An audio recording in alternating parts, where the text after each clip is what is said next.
Hi, friends. Okay, there's going to be too big of a glare with my glasses on, so I just may not be able to respond to any comments right away since I can't see very well without my glasses on. I was just going to leave them on, but there's too big of a glare and you can't see my eyes. So, hi, friends. How are you? I've missed you. It's been so crazy the last few days. I've been out of town. I was in San Antonio for convention. It was so much fun. Hi, Melanie. Hi, Lisa. Hi, Rachel. Hello, hello. Hi, Kristen. How's it going?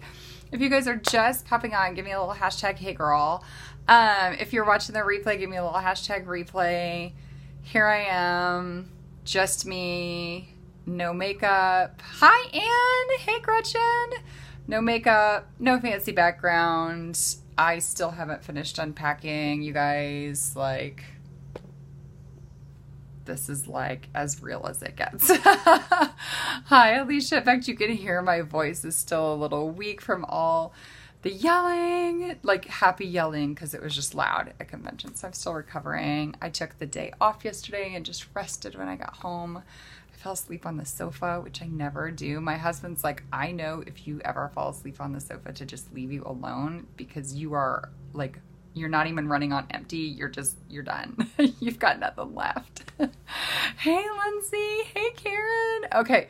So can we talk about the black dress, you guys? I have not even had a chance to go back and respond to all of the amazing and loving and kind and encouraging and affirming and validating and uplifting and amazing, amazing comments to that post. I will get to it soon. I just wanted to let you know how much I appreciate that, but let's talk about that dress a little bit, because the whole reason I bought it is because it scared me. It scared me, and I tried it on and I was like, I don't feel like I look too bad in this dress. This is definitely the scary choice for me. I am not like a bodycon dress kind of girl. I feel very uncomfortable in that kind of stuff. And I realized in that moment that I am always telling my friends that they should do the things that scare them, because that's how they grow in confidence. And I thought, well, this is a good opportunity for me to do the same. Hi, Kate. Hi, Melissa. This is a good opportunity for me to do the same. So I got the black dress and I was like, okay, I can do this. I can do this. Hey, Samantha, I can do this. I brought it with me. And then the day came for me to wear the dress to the gala. And you guys, I did not want to put on that dress.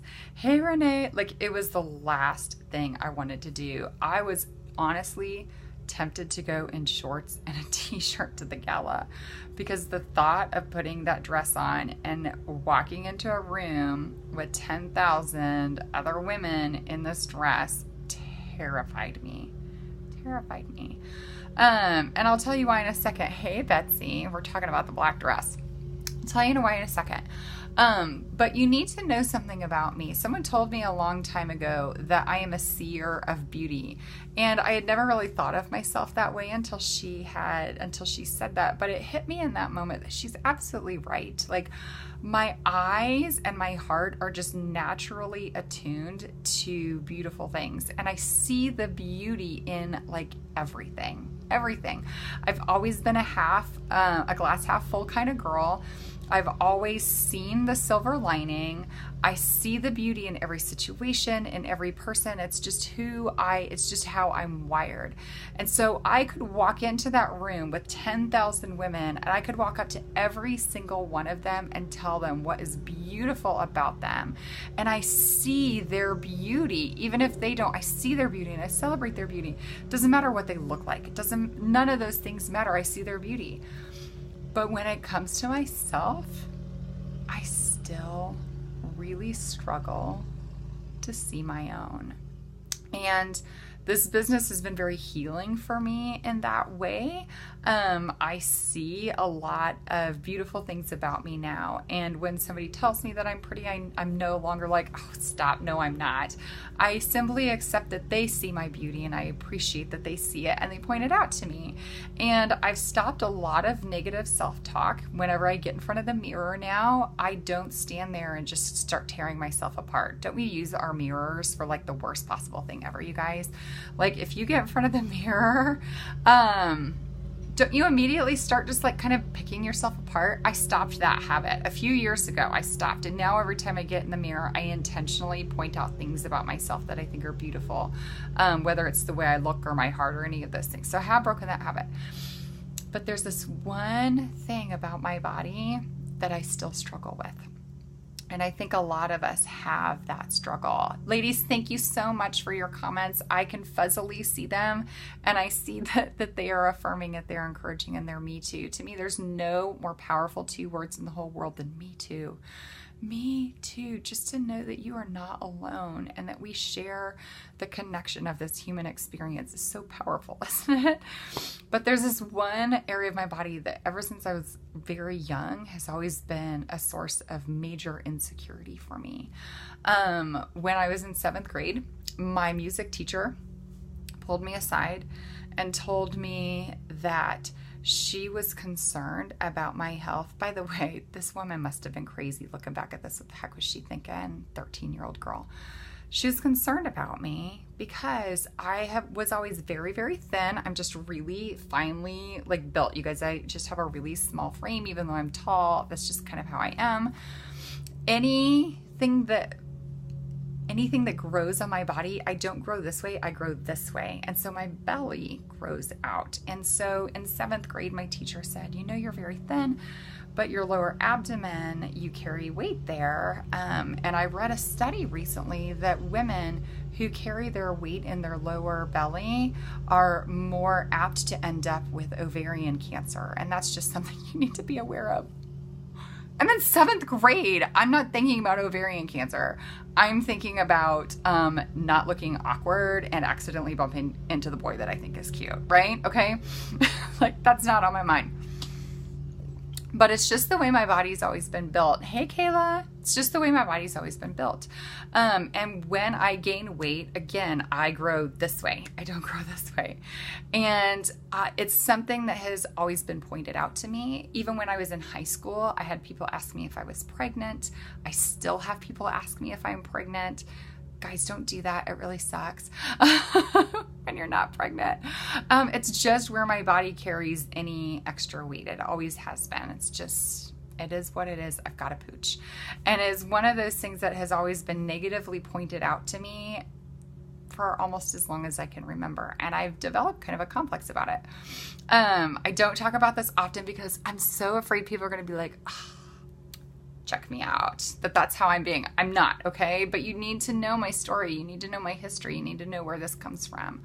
In high school, my part-time job was modeling for a local company. Well, their headquarters was local, but it was like a regional company. If you're in the Midwest, Half Price stores, holler, holler. I was a model for Half Price stores. And so after school, I'd go. And you guys, I was like a size 0. I was so tiny. And they told me all the time that I was fat. They still hired me. They still paid me. I don't know what they were trying to do with that, but they told me. And as a teenager, even though I was tiny, they told me all the time that I was fat. And so it's become this thing for me, right? And so even now, it's still something that brings a lot of shame to me. Added on top of that, I have an autoimmune issue that causes my body to respond very slowly to all the things. If you guys have autoimmune issues, you know how that is. It affects my thyroid, which means that the gas pedal for my body is like really, really slow. And so I don't lose weight easily. On top of that, I have PCOS. Which I discovered when hi Heidi, when I was first married and we started trying to have babies, realized that I had PCOS, which explained a lot of things as well. And it's just become a source of shame to me, and it's also become a reminder that my body is broken. I'm going to try not to cry, but I'm probably going to cry. So not only does this area of my body remind me of all the hurtful things that have happened to me in my life, and people just like asking me if I'm pregnant and pointing it out to me, even though I'm insecure about it, it's also a reminder to me that my body is broken and that it doesn't work the way it's supposed to. And it really sucks because I can't do anything about it. I'm really careful with what I eat. I exercise, and I have brought a good amount of healing to my body, but nothing is ever going to completely fix those two things. And so now I'm in this black dress, and I love how I look in it from here up.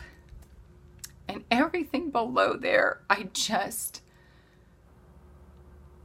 struggled. It was really hard for me to leave the room in that dress. And the whole night, I sat there near tears, trying not to cry, hating the fact that I was in that dress. It was really hard. And posting that picture of me in the dress, I did cry. I did cry before I posted that because I didn't like it. All I could see was that one part of me that I just can't see any beauty in. And it was really hard. Hi, Amber. I'm sorry I'm crying. It was really hard. But I'm always saying to like, do the things that scare you and do it scared, and you will grow in confidence. So I did it. I put the dress on and I posted that picture, and everybody told me how beautiful I looked, and I still don't see it, but I thank you for telling me, because it's helping me. It's helping me to reconcile that I am beautiful even if I don't see it, if that makes sense. Like, even if I can't see that yet, all I see are the parts of me that I wish were different. Don't we do that? Just know that that's helping me heal. And that was a really brave thing that I did, posting that picture. And I appreciate you honoring that that was a brave thing for me. So thank you.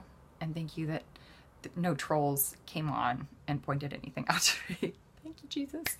But I just wanted to share the story with that dress because I did it. I did it. I did it. And no one said anything negative to me. People told me that I looked beautiful, and I did it. I did it.